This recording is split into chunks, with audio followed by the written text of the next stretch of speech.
Ayoko na sa'yo! Break na tayo!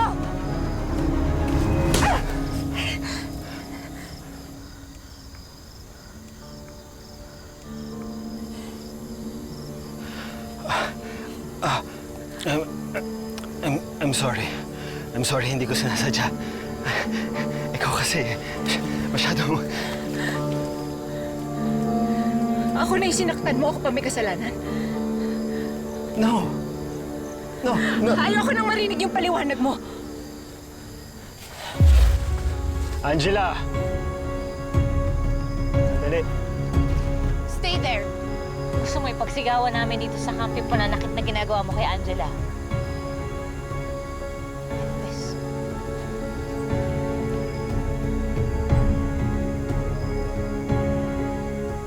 You'll turn around, Angela.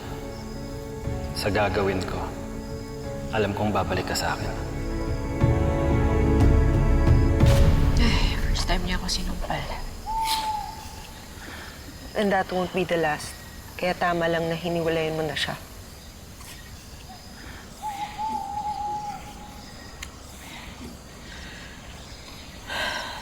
Lahat na lang ng bagay siya nasusunod. Siya nagdidesisyon, pati ba naman yung breakup namin? Pwedeng ganun.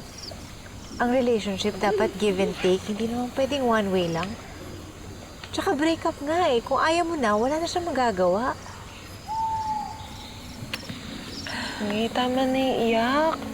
Mga kagaya ni Elton, hindi iniiyakan yan. Tama na. Hindi naman siya iniiyakan ko eh. Ay. Kung pwede ko lang talagang ibalik yung oras. Hindi ako susunod sa mga magulang ko. Hindi ko sasagutin yung Elton na yan. Diyos ko, 6 months of my life gone.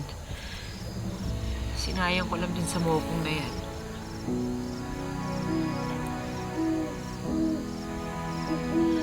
Sino kaya yung soulmate ko?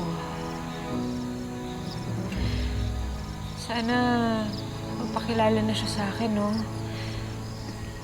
Sana makita ko na siya. Ayoko nang ma-fall sa maling lalaki.